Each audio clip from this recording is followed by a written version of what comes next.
Betsy DeVos has a brilliant new idea. She's reconsidering some of the policies in the education department, and Title IX guidance on campus rape and sexual assault is among those. And so she's going to meet with some leaders who care about that issue, and she's decided to meet with leaders who also don't care about that issue, or care about it in a different way where they think it should be de-emphasized. Curious. So let's give you details on those meetings.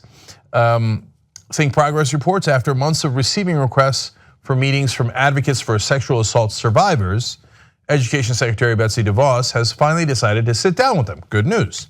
But she's also meeting with groups that are critical of Title IX guidance on campus rape, some of which have histories of intimidating rape survivors and dismissing domestic abuse against women. Now, I'm sure that they would disagree with that characterization, but let me give you some of the details and you make up your own mind. The department reached out to National Coalition for Men, SAVE, that's Stop Abusive and Violent Environments, and Families Advocating for Campus Equality. Now, some of those groups sound reasonable. I mean, why wouldn't you want campus equality? Certainly progressives would. And some of what they do is not outrageous. So if someone has been falsely accused of rape, protecting that person is a good thing. And no one wants false accusations of anything, let alone something as important as rape. Now, the reality is that that does not happen very often. I'm going to give you the stats on it a little bit later. And there's a good argument to be made that some of these groups are not worried about just protecting innocent victims of false accusations, but think that the issues of campus rape and sexual assault are a little overdone. Okay, so let's dive into the details and figure it out together. The National Coalition for Men, which was founded in the 1970s, has a long history of what is known as men's rights activism. One of the group's chapters published the photos and names of women while calling them false accusers. Now, if it turns out that the whole thing was adjudicated and they went to court and it was shown that they are in fact false accusers, okay, I'm more worried about the guys who are falsely accused, and you want to have some protections for them, that's great. But publishing the pictures of those women, I don't know how necessary it is or how helpful it is, but you can make a case for it. I wouldn't do it. It's not a close case for me. But if you're in that group, I guess I get it. But did you really make sure that those were all adjudicated, or did you start putting up pictures of women who had rape accusations, some of which might have been true, and then you put their picture up as, false accusers? I mean, if you're gonna go down that road, which I would never go down because I think it's a dangerous and bad idea, you better make sure that you come correct. And are you sure the National Coalition for Men has made absolutely sure that all these cases are adjudicated? Let me assure you that I'm not positive about that. And look, the men's rights movement, I'm a man, right? So why would I be against men's rights? Because I'm not against men's rights, nobody is. Men already have a lot of rights. So see, the way that it worked was we had all the rights in the beginning, and then eventually it spread out to more and more people. In fact, it was, of course, as you know, propertied white men and then non-propertied white men, and the list goes on of the people who got rights. So it's not like men needed someone to protect them because, oh my gosh, they've been discriminated against for such a long time. Now, if the pendulum swung too far, and you could show a couple of cases here, in this divorce proceeding, you see how it is no longer equal, okay, that's a good conversation to have, and I've had that conversation. And as it turns out, men's rights groups don't really stop there. The more you get in the weeds, the uglier it gets. And talking about how women had this coming and that coming, and they've been taking away our rights forever. Taking away your rights? No, you have to show very specific examples. Otherwise, you're the ones who started with all the rights in the first place, and that includes me. Just read history, any history. But obviously some people are not enamored with facts. This is referring still to the National Coalition for Men, okay? In 2012, the group supported the Republican House version of the Violence Against Women Act, which removed protections for LGBTQ people in crisis centers. The group has been very litigious when it notices events specifically designated as for women. Its members sued a strip club for letting women in for free during its ladies' night, and sued a company called Chic CEO for not letting men into a women's networking event. Look, I'm not sure I want to bust into a women's networking event, but if you thought that the CEO of that company and all the executives were women and men did not have a right, did not have a good way to advance in that company, as women have had that problem in many industries for a long, long time, but it happened in that particular case and you want to pursue that, I understand. You'll have to prove your case in court, etc. But now we're getting into suing strip clubs for ladies' nights. I mean, my conservative friends, wouldn't you call that a snowflake? Like you were so bothered that you couldn't get free night at the strip club and they only had it for ladies' night. You don't see the logic in that? And you say, oh no, I gotta have equality at the strip club. Men have never had equality at strip clubs, and now we need to. You see, when you make a case like that, it makes everybody think you're a jackass.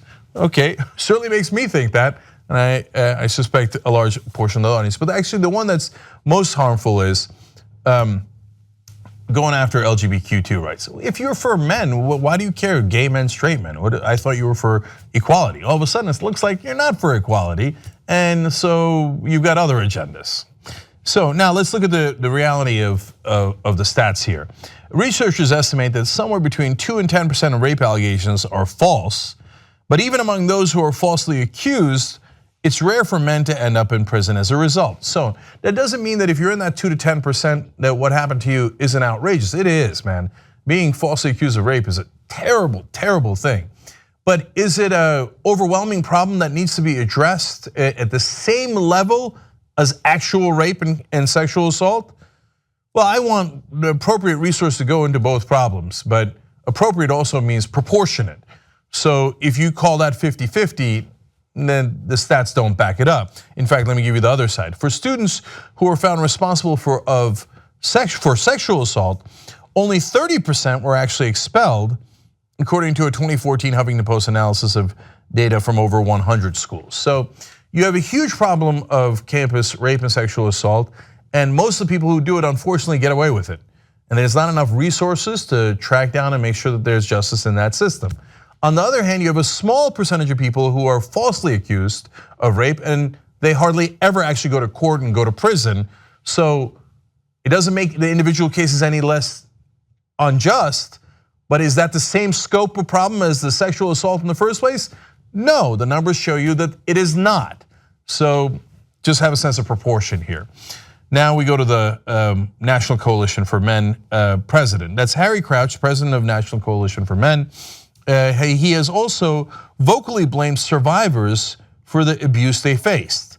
In a 2014 interview with Pacific Standard, Crouch defended Ray Rice, a former football player who was indicted in 2014 on third-degree aggravated assault for an incident involving his then fiancée. Now, before I go to his defense, you guys remember that incident? And we showed the video here. I don't want to keep re-showing it, but he knocks out his fiancée. At the time they were fiancé, now they're married. And it is a brutal looking video. And then he drags her out of the elevator, leaves her shoe there. After he knocks her out, he doesn't even look at her for a long time. I mean, it is stomach turning violence. But no, Harry Crouch's vision of that, or perspective on that, was vastly different.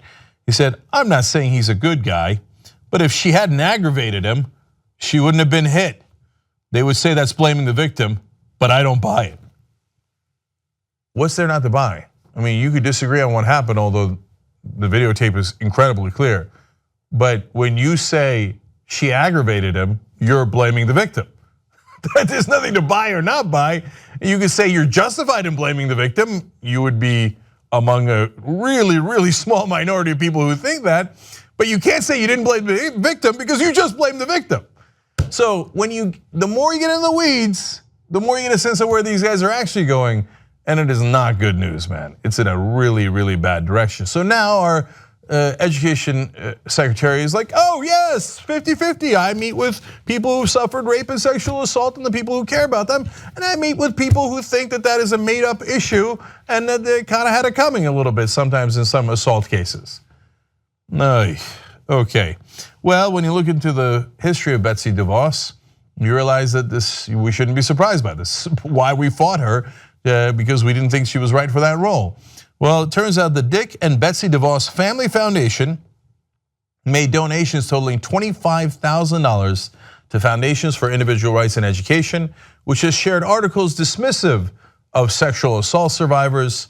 One read, unfortunately, much of the feminist war on rape has conflated sexual assault with muddled, often alcohol-fueled sexual encounters that involve miscommunication. You call it rape, I call it miscommunication. They gave money to that cause. So now are you surprised that Betsy DeVos is meeting with people who are for men's rights to protect men from the miscommunication that happens when they're in what they admit are alcohol-fueled sexual encounters? Look, people being drunk and having sex old as time. When someone is knocked out unconscious from drinking, yes, that's rape.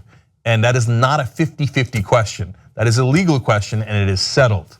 The fact that we are now relitigating this at the Department of Education is horrific. If you like this video, you probably like independent media. The best way to support independent media, become a member of the Young Turks. tytnetwork.com/join.